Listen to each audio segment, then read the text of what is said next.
we'll go with it. All right. So as requested, this is just a short presentation about utilising the ATLAS network and the data that we're collecting, a run through the governance and the ethics process. I'm not, data sovereignty isn't really something that I have the authority to talk about, apart from the fact that everything we do recognises that the services contributing data to the ATLAS network have ownership over that data, and it is their data to contribute or not contribute, as the case may be. And so everything we do needs to be in collaboration with the contributing data source services. So just to set the scene again, the current data holdings that we've got in ATLAS are from all 5 of the clinical hubs in the CRE.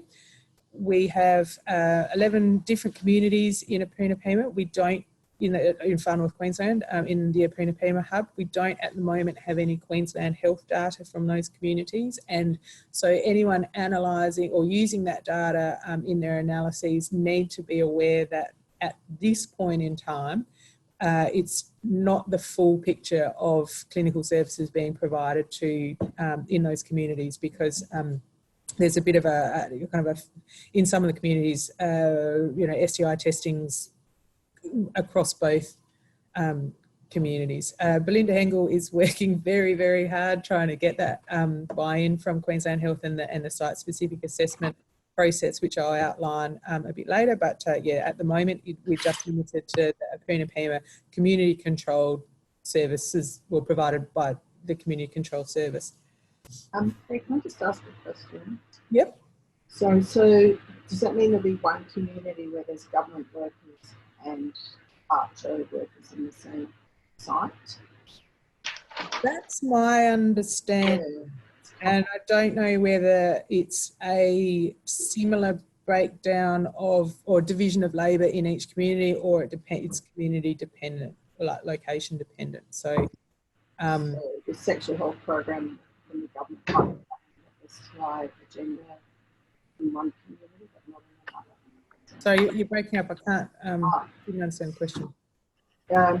So in one community, they might have government sexual health team doing the sexual health work. I don't know at this stage. Yeah, it's complicated. I remember it being complicated. Yeah. Sorry, keep going. Yeah, okay.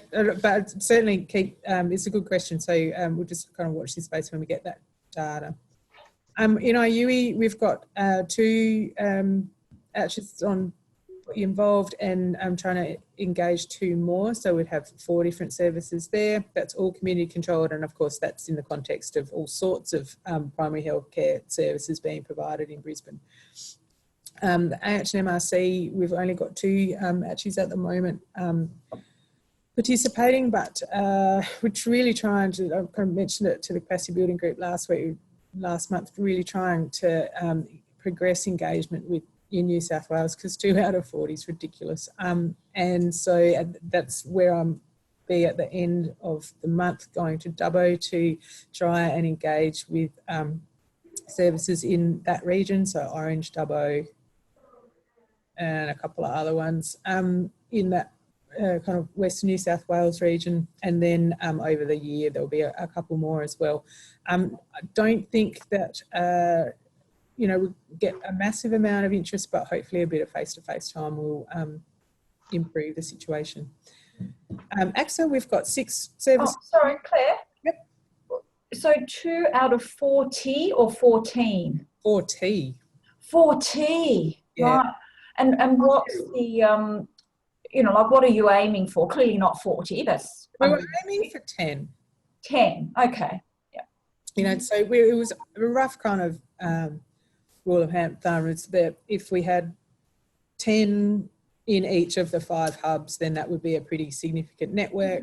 Of course, that would mean, total buy-in in South Australia, total coverage of the AMS sector in South Australia, but only a quarter of New South Wales. But it's still robust. Yeah, but in terms of absolute numbers is a lot, so that's fine. That's great, yeah. exactly. And I think that, you know, AHS and MRC, like New South Wales, has been a bit of a schmozzle from the get-go, because just as we were trying to engage with services, there was changes in the way that sexual health programs were being funded and the money that was available, and then the AHS and MRC just is, you know, was in so much kind of turmoil with their personnel and their programs. So I think there's a bit of damage to that brand as well. So just reading between the lines, I'm thinking that direct contact between the CRE and services is a better way of moving forward than going via the AHS and MRC at the moment. So. And there's quite a few of those sites with access as well in New South Wales. Say that again, Annie? In New South Wales, are some of those ATLAS with access database?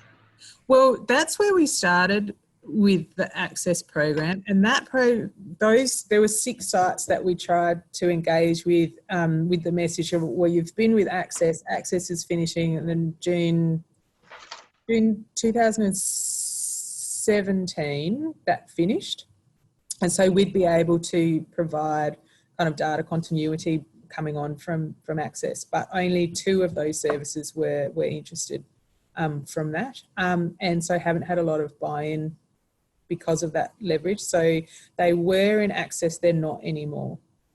But one of them will be there will be crossover with at least one of them. Yeah, okay, so in South Australia, we've got 6 of the AXA member services contributing data at the moment, and we actually have all that data.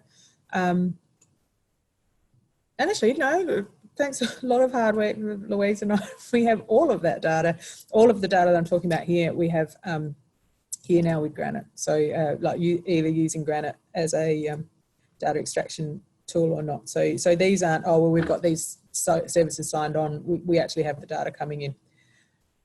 And which I've just finished doing with CAMS at the moment, we now have all of the data extraction, not via Granite, but the direct extraction out of their patient management system coming into our services with the specifications that we need, because there was a few things that we needed to refine there.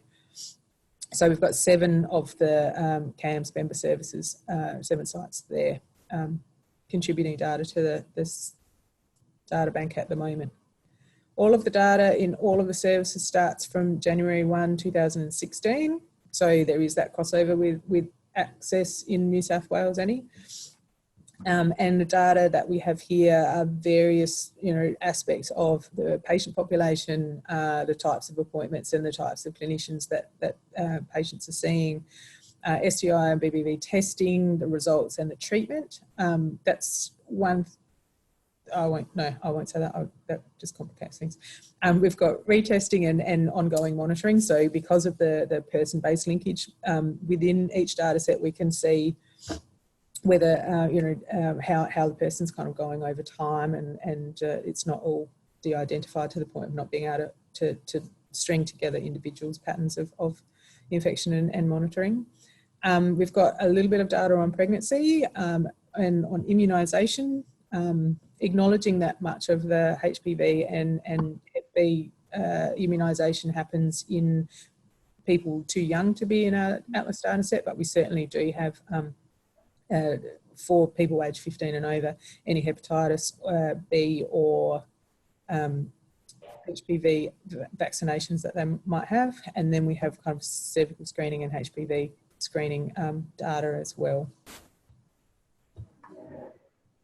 So all of this was, what's taken a long time to put together, and how the ATLAS network was put together is kind of a long process of engagement with the services, first of all with the clinical hubs and then with the services to negotiate agreements of data use, appropriate data use and access to data with those services. So the ATLAS data agreements are primarily geared towards using the data for the continuous quality improvement reports that ATLAS is producing as a regular return to the service, and for related analyses for participants. So, not necessarily service-specific analyses, but analyses that might be at the hub level or the national level, or comparing urban to regional or those kinds of things. So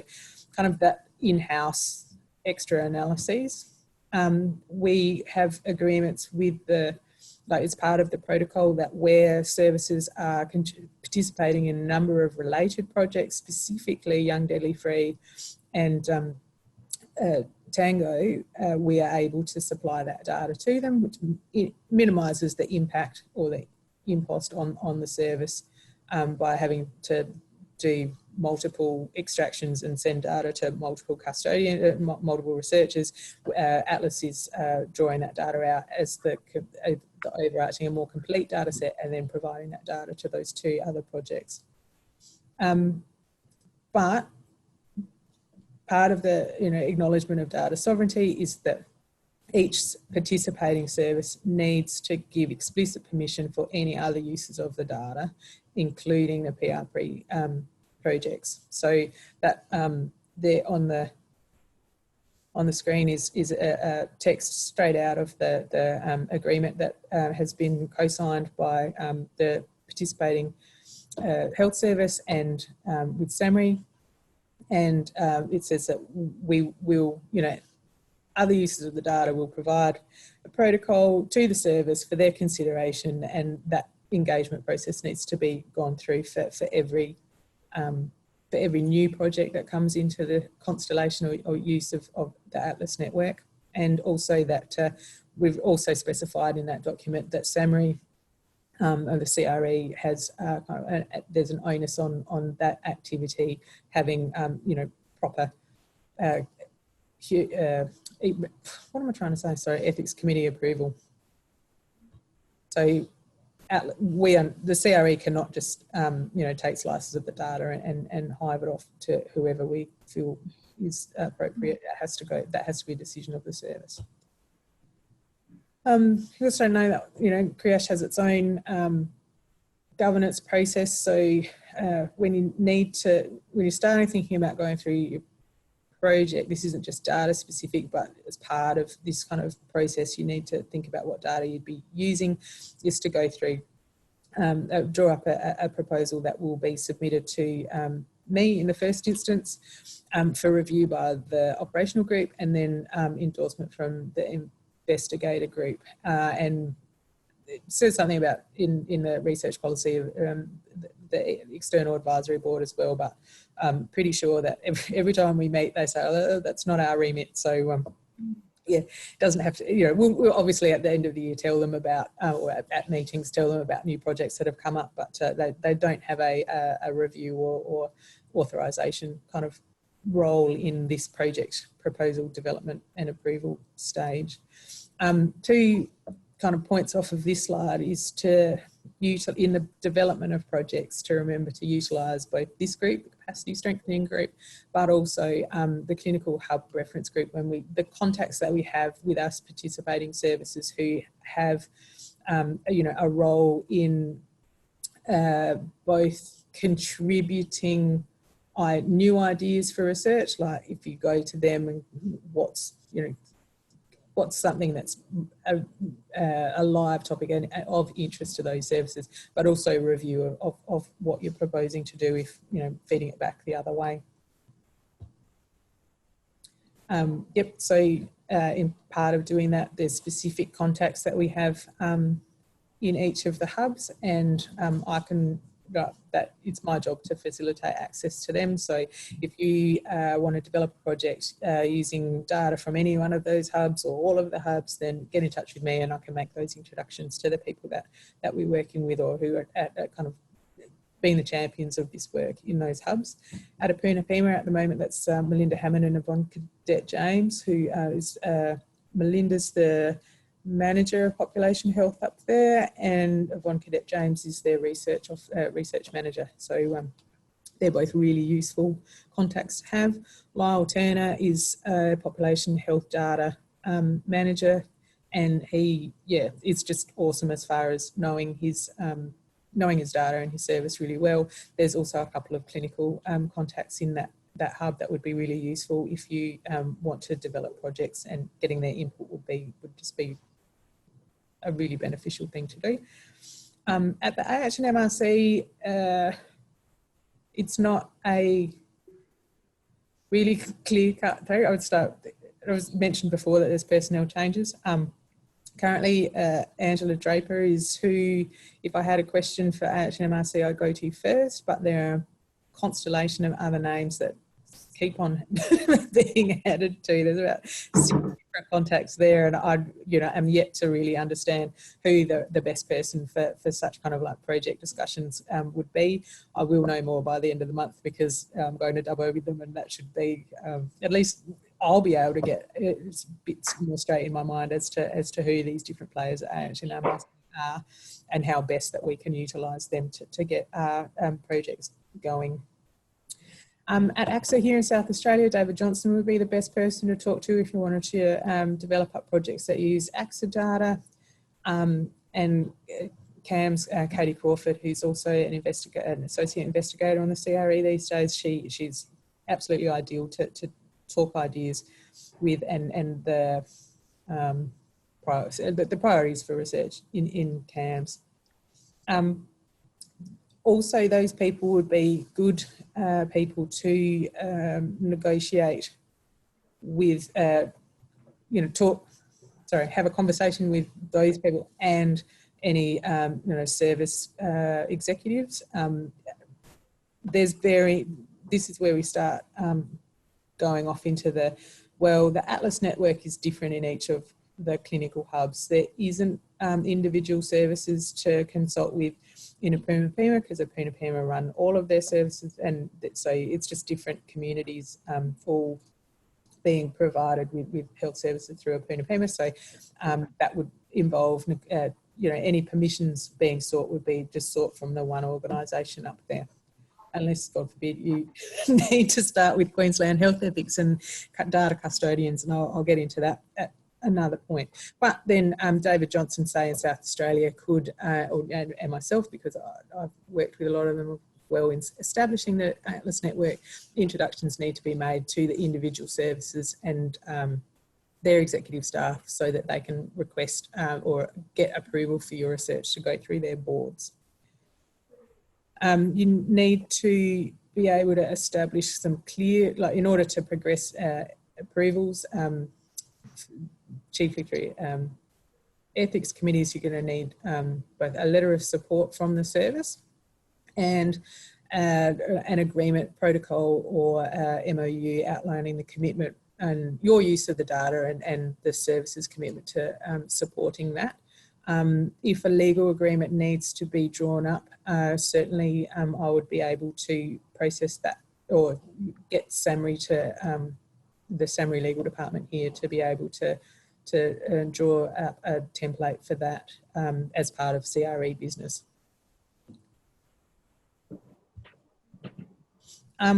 So actually applying for ethics approval, once you've got the support of the service, you've got the support of the CRE, you've got the support of the services that you want to work with, you know what data you want to do, your project's been back and forth and designed with, so that everyone's happy that's contributing to it. You now need to go to actually applying for ethics committee approval. In a Puna Pima, they don't actually have their own ethics committee, but because of it's likely that you need to utilise Queensland health data in order to get a complete capture of STI and BBV testing and treatment in the Cape. You'd need to go to Far North Queensland, the HREC up there. And then kind of start with the worst case scenario. It's awful. And I think, I'm not alone in just, no one can penetrate Queensland health ethics easily at all. The actual, for the ATLAS project, the initial ethics process was long and arduous, and we got there in the end. But what actually is, proving to be an even bigger problem is that once we've got ethical clearance, there's a whole process beyond that that is about site-specific assessment and asking individual data custodians for approval for the use of that, or to engage further. You need to have, most of the other ethics committees seem to be, you need to have site engagement first and then ethical approval. You can't start talking to Queensland Health Primary Care until you've got ethics approval and gone through this site-specific assessment and Public Health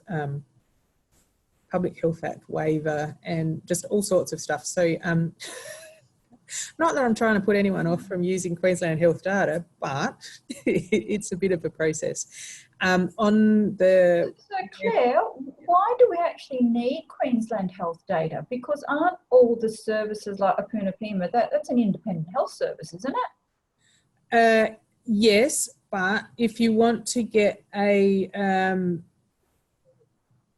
it's a very collaborative data provision. Apuna Pima only do some primary care services in communities, and sometimes, you know, a lot of the STI testing is being done by Queensland. By the government. So, yeah, so to say, I don't know, the STI testing rate in Arakoon is, well, you cannot say that without having Queensland Health Service is part of that. You're only getting a small... Oh, okay. So for WA, like, you know, you're getting data from CAMS. Yeah. But are you also getting data from WA Health? No. And no, see, I didn't think you were, so I'm a bit confused. I think it's just, it's a much, like if you go to a CAMS service, they can do everything. Yeah. But it's up to you whether you go to a CAMS service or whether you go to a non-Aboriginal, you know, just a regular GP. I think there isn't that consumer choice in the Cape. This, I mean, I know it doesn't make a huge amount of sense to me, but this is my understanding of it. I might be wrong, but I'm thinking that if you go to a health service in a particular small, I mean, because these are tiny communities in the Cape where Apuna Pima is active, it might actually be Queensland Health giving the service. Oh, I see. I kind of get it. Because in the Kimberley, you know, you can choose to go to an AMS or you can choose to go somewhere else. Now, you could be in the same town and go to an AMS and also go to a government health service, and in which case the ATLAS data would capture what happened to you in the AMS, but it wouldn't capture what happened to you in the government health service. But we're just kind of, you know, we just accept that. Yeah.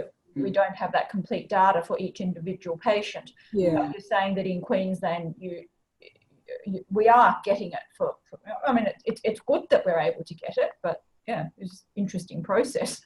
Yeah, and it's what blows my mind is that you've essentially got one clinic with two lots of clinicians, and they keep their patient records on two completely different systems. Oh, okay.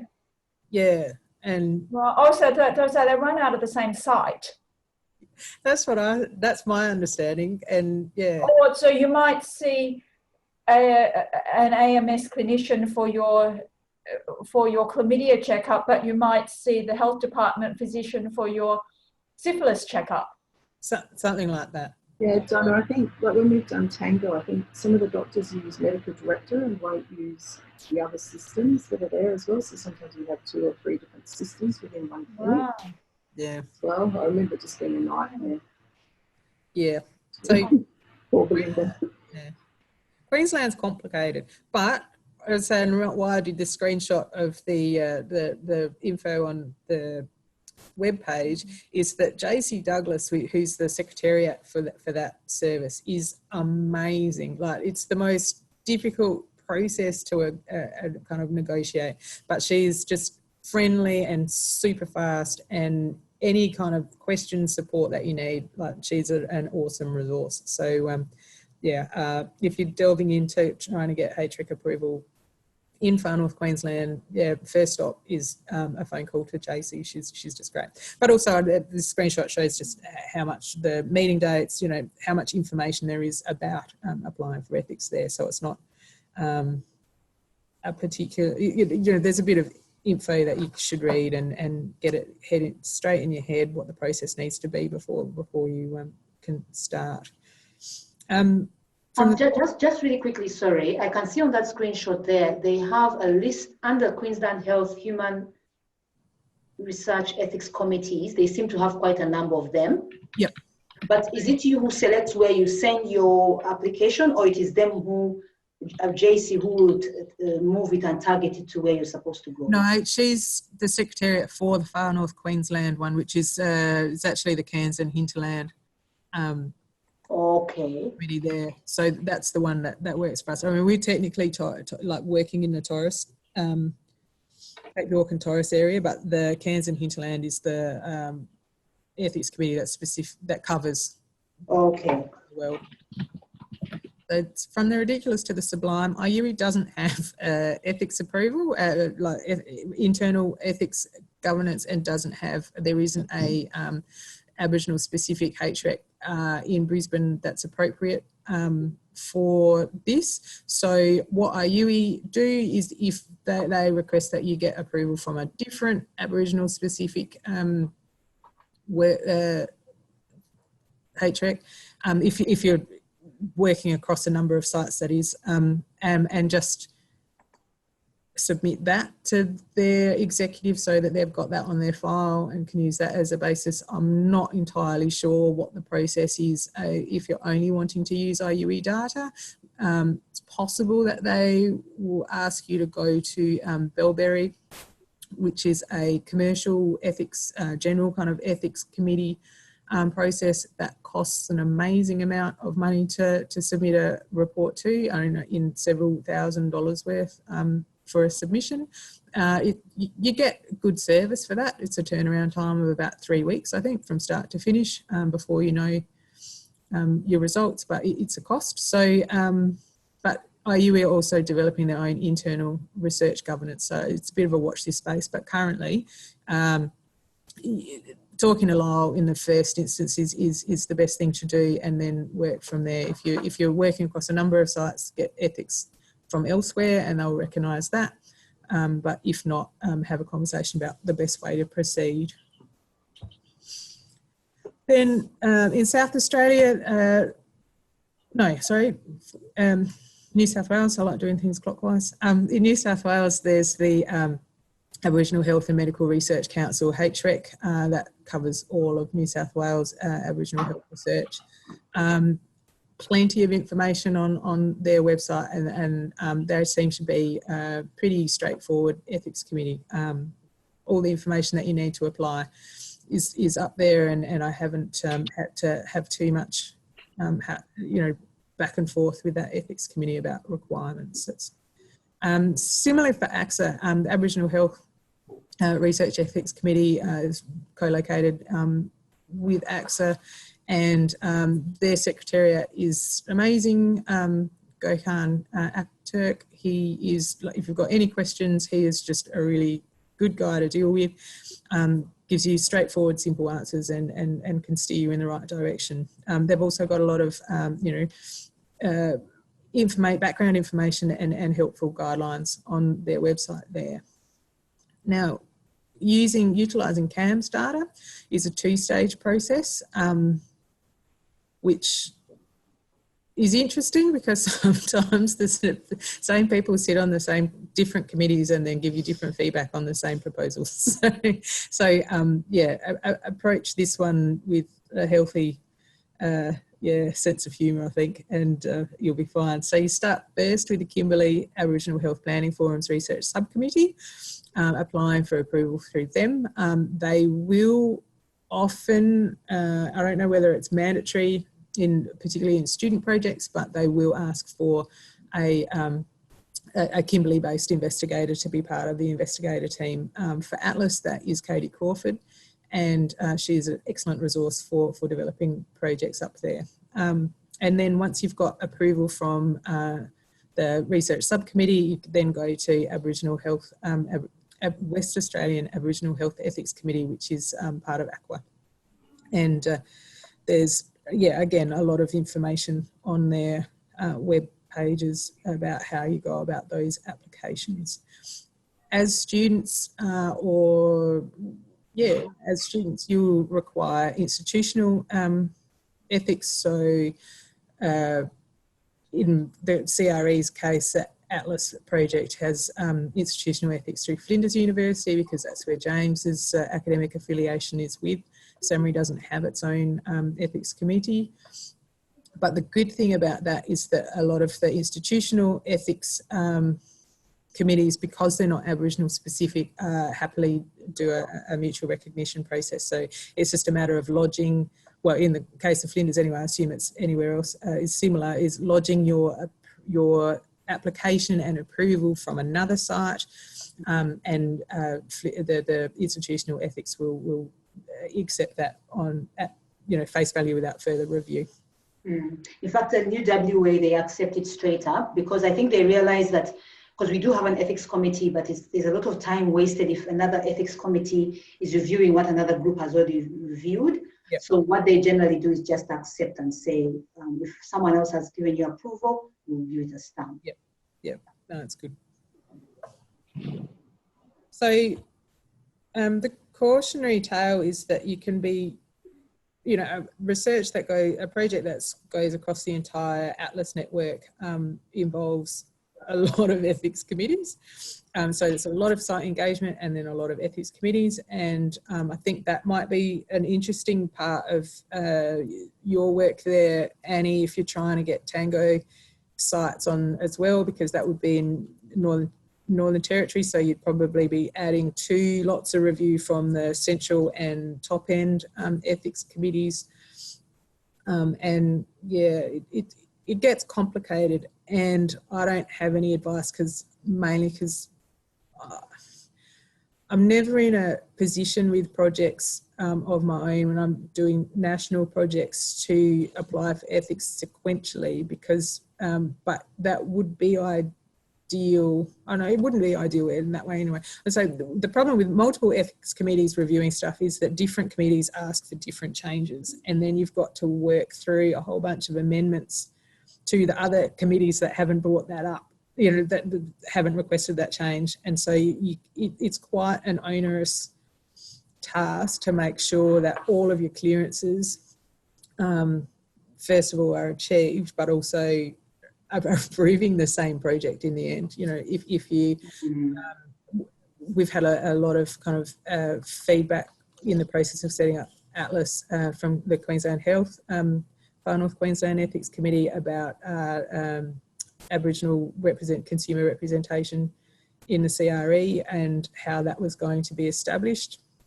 That then needed to be run through all of the other ethics committees as amendments. And it can be a big mess if you're not really careful.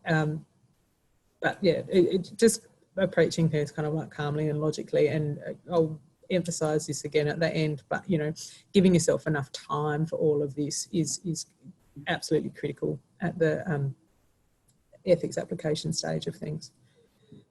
And certainly that is something that we've been talking about in terms of what makes Aboriginal health research more difficult than mainstream health research, and it is that massive amount of necessary site engagement and the complicated ethics process.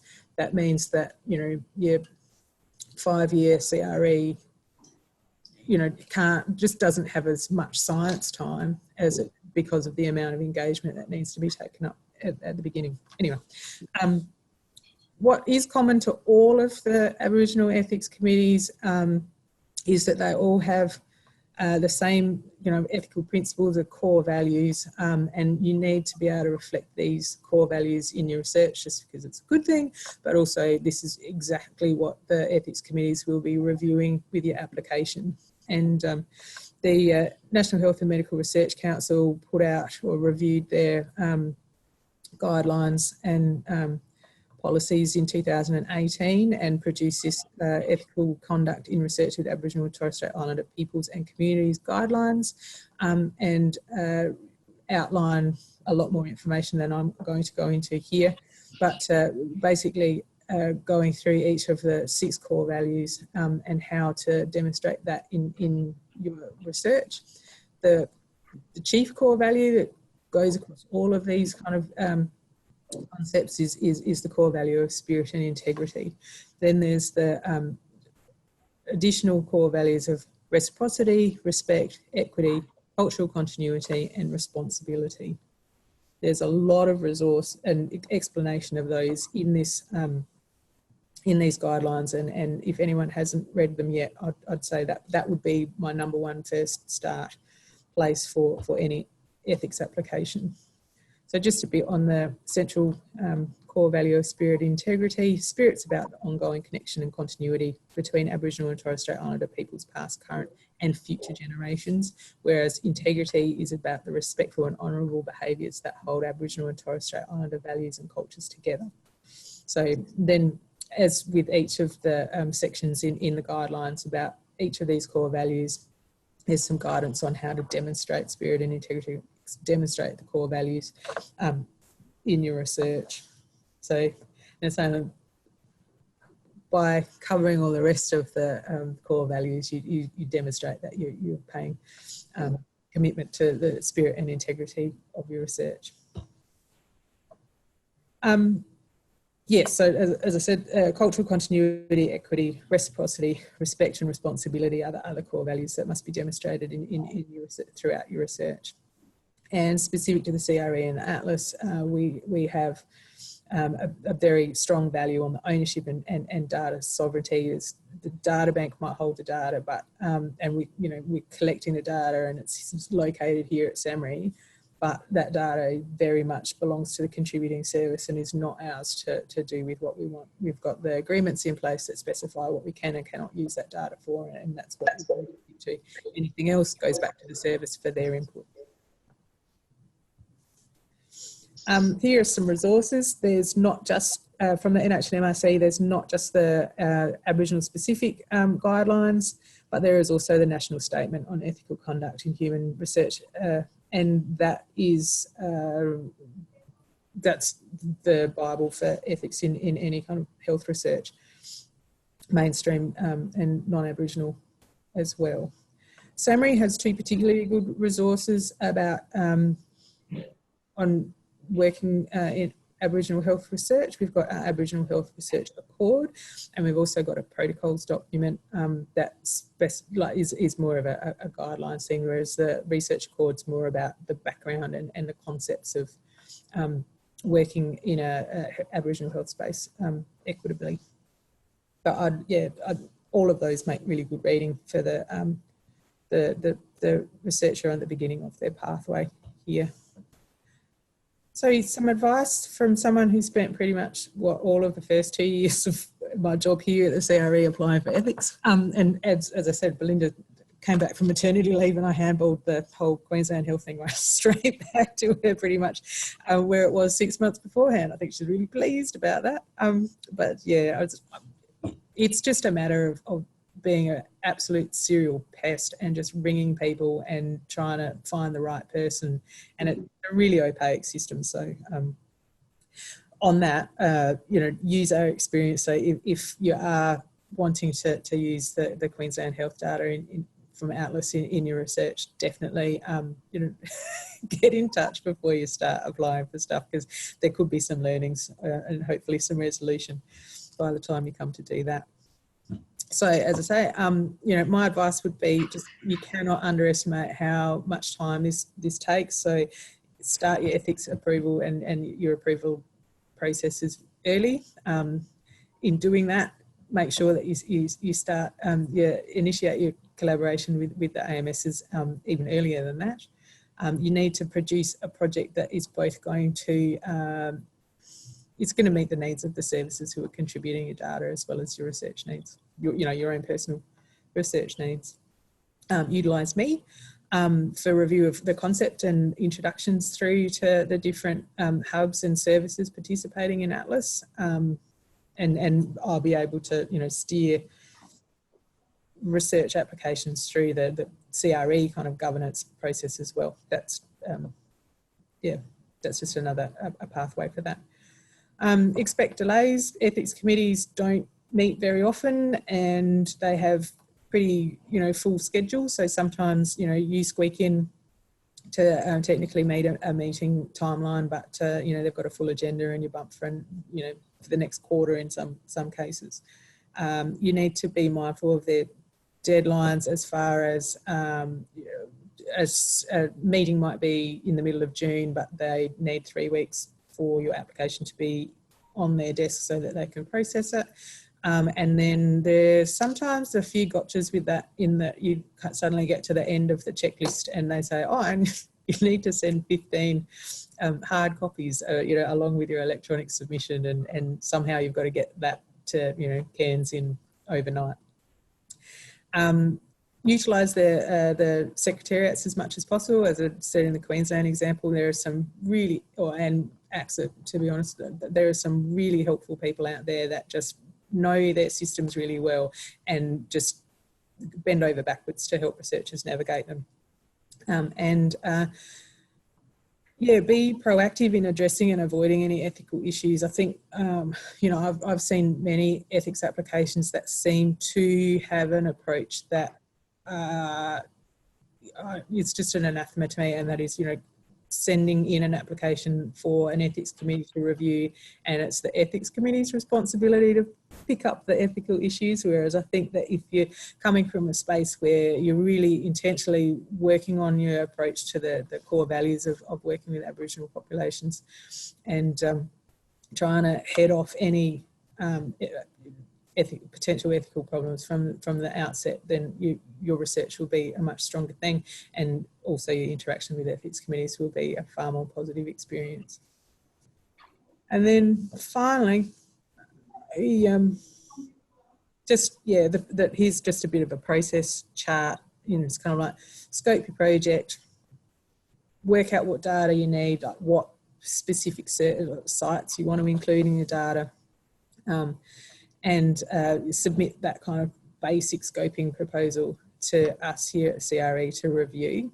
Then start kind of doing your hub engagement, your services engagement for input and further development of your proposal, as well as achieving their support, and then collaboratively work on your protocol and any legal agreement that you need to put together a memorandum of understanding. Then you need to, once you've got that all bedded down, that's when you move to kind of either the local area research governance, like the Kimberley Aboriginal Health Planning Forum, or equivalent, and then the jurisdictional Aboriginal HREX in the area. And as I say, once you've got those kind of formal reviews underway or approved, you can then just go to your institutional ethics, where they're just likely to do mutual recognition. So once if you're working in Queensland, once you've got your ethics approval, you then have to go through a site-specific assessment and Public Health Act kind of waiver of consent to use their data. I think that, yeah, the Public Health Act waiver just basically says that you're seeking to utilise de-identified health data for a purpose other than what the person originally contributed it for. And it's not, that particular thing isn't an onerous thing, apart from the fact that you need to contact the data custodians and get their approval first, and that seems to be the hardest point. And then you move on to engaging with the services, and then then you do your research. But the thing with that is you keep the services engaged at all, the process at all times, any protocol deviation, any development of your project, any outcomes that you have going back, and, you know, making sure that your research outcomes are appropriately returned to the services. And then every HREC will have their own needs, you know, for biannual, 6-monthly reporting or annual reporting, keeping up to date with both your, anything, what your research has done, any activity that you've done in that time, and any problems encountered, and you will have your approvals pulled if those are not that timeline isn't adhered to. And so that is pretty much my overview of the ethics process. In my, I think my top tip is to, keep it simple. If you're doing a student project that doesn't need to be done in several different jurisdictions, don't.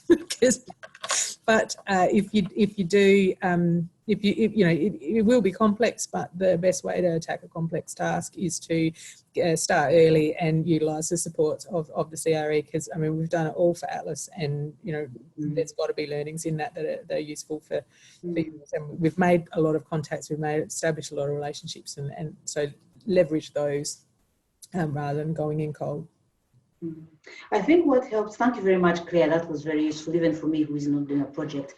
But I think what is helpful is that you've already laid the ground and already done the networks.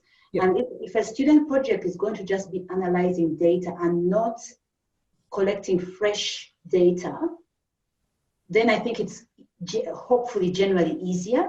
Yeah. You get what I'm saying? So as long as the health services know that they don't have to utilize another staff member, and all we're doing is reanalyzing the data which already exists, but for a different project or different research question, I hope that will make things much easier, because just listening to all that would frighten off everyone. But I think thinking about, and also as you said, if you don't need to be across to all the states and you only just want to look at South Australia data, then just deal with that ethics committee without having to go across the board. I have only one other question, and I know it may sound, might make your head fall off. What happened to the NIF, or whatever it is? The NIF. Yeah, NIF, so where the national approvals that people used to get in the past. That's now a HREA. A HREA. So there's now a human research ethics application, which isn't used by any Aboriginal health specific ethics committees, because of the same reason why you need to apply to multiple, and there isn't mutual recognition across the sector, is that each committee is from a different community, and each mob needs to ask their own questions, and that is met by a national form. So the NIF that we did fill in for Queensland Health is only appropriate if you ever had to go to another non-Indigenous ethics committee, and the NIF's now HREA, which is, they apparently improved it, but it asks just as many useless questions in difficult to understand things. I'm on an ethics committee, I say these things all the time, I still don't know how to answer half the questions. It's hard. Okay. But there isn't a standard form across the Aboriginal Health Ethics Committee sector. Okay. Sorry, if Annie, you had any questions, or Amanda? I do have a question. All the ATLAS data, isn't one of the purposes for surveillance? I'm just wondering about myself and the scope of the project, just mapping type of loads. Isn't that one of the main reasons for type loads for the surveillance aspect of ATLAS data? So as Barbara said, I'm not starting a new project or looking for new information. Yeah, I think you'd certainly have to do some ethics, certainly need some site engagement and approval from the hub level. I'm just thinking about the time where someone's like, oh, well, we didn't contribute data to that. But yeah, yeah. My understanding is that it would need to be utilised if it's being put together. Sorry, I'm not making sense. If you're using it for a specific project that then has other data coming into it, I think you'll need ethics approval for that. At the moment, we have, and only specific people can access that data. So we'd need to, at the very least, put through amendments for ATLAS to let you have your data that you require. I'm only asking because currently with the access database, I don't need, I'm quite happy about site participation and agreeing with ethically. I think that's a good idea. But currently with the access database, I won't need to do this. So you're breaking up. I can't do it. So Apparently for the ethics. Okay. Oh, is that better? Yeah. Oh yeah, it's the microphone's on my laptop. So for access database, I won't need to get ethics or site approvals. So I was just wondering what the difference is, because they're both surveillance. Yeah, and that's actually something that I need to look into for our ATLAS, and getting ATLAS as a whole joined to access and working out. I mean, as far as I've gone into that permission thing, it's just been like, oh, you talk to Margaret Hiller. It's just, I don't know how to go on that. But yeah, I assumed that there would need to be some sort of ethical review over that, because you can't just get two sources of data and bang them together when we are trying to operate on a data sovereignty principle way. And that might be the difference with access. They have a different access policy because their mainstream service is not Aboriginal health. Yeah, but there are Aboriginal health services in that database. But you're saying they've stopped in 2017. Was that all Aboriginal health services, or you're not sure? New South Wales. In New South Wales. Okay. Well, that is even a stronger reason why I need to do them all separately, I think. Yeah. I think it'll be too complicated. Yeah.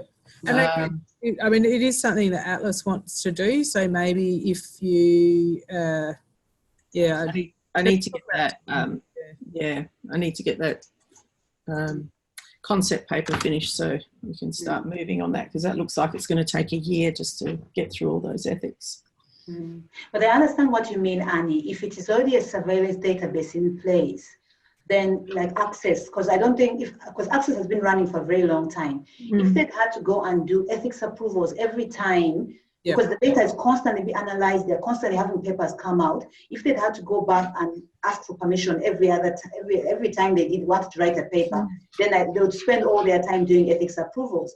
And in fact, I was part of another project, but I actually realized it was a project, it wasn't a CRE. And they had ethics approval in perpetuity. So the project actually began in, I think, 2009 or even earlier than that.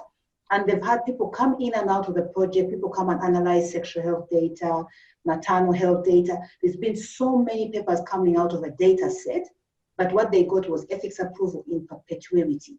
So nobody ever has to go back and ask for approval or make amendments to the original, because that's what they got. They got ethics approval to allow for de-identified data to be analyzed in perpetuity. So even an analysis is still ongoing. Someone just has to come up with a new research question, and then people analyze data. But I suppose ATLAS is different, because as and I know the other projects do have data sovereignty, but I think maybe ATLAS wanted to tighten it and make sure that we're not using data willy-nilly. Yeah. I mean, we don't, like, we've explicitly got our ethics applications, our ethics applications explicitly rule out any reuse of the data. Okay. But yeah, maybe there is a better way of approaching it. I guess when, the concept sheet, the proposals I put together, then even more strongly than what I started out with this presentation say is that, get in touch with me first. There might be a better way of doing things. Yeah, I suppose my question is that it's actually answering a surveillance question rather than other research. Yeah. So that was just what I was wondering. Yeah, if it was straight ATLAS, just looking at ATLAS data, then but not combining Not combining, yeah. Yeah, with access. Because as soon as you combine access, you get the same granite identifier with this data. And so you can see your person go through the AMS system and then into the sexual health system and then back out again and all of that. And so that is a qualitatively different thing. Yeah, my supervisors think that that's just going to be a massive task anyway. Yeah. I think it sounds like I'm better off doing each one separately. So even if I'm doing the same project with Access and then doing the same one with Atlas, but maybe a little tweak differently, you wouldn't, even though it's under the umbrella of one PhD, would you need the same level of ethics as what you've described? But ethics is the project by project. Yeah. Yeah. Okay. But if I'm trying to bring together in one paper, drawing conclusions from those two different databases, I think you'd have to have ethics approval. I think so. Yeah, it's interesting. That's okay. Okay. Yes. Thanks. That was fantastic. Yeah, I got a much better understanding now. And the thing is that there isn't one really rule of thumb. It needs to be project specific. So when you've got a clear, things clearly in your mind what you want to do, then let's sit down and really work out what the best way to approach it is. Okay. Okay, Amanda had a comment here. So she said, no question here, just a thought for another potential presentation on research translation. So I remember that, what's her name, Kerry? Yeah, from the Posh Centre as well. They do a lot of that work. Okay, all right, because I know Kerry and Rabina did a presentation. Don't we have a presentation on research translations, Claire or Louise, sorry. There's something in the back catalogues. I don't know whether that isn't quite enough on the actual how to, maybe a few kind of techniques or ideas. But yeah, that's a good place to start watching that one again, Amanda. And then what to do, Amanda, if you could have a look at it first, and then we can consider having another presentation on it. Yep. Yeah. That'd be a good one. That would be good. Cool. All right. If we don't have any other questions, it's now 10:20.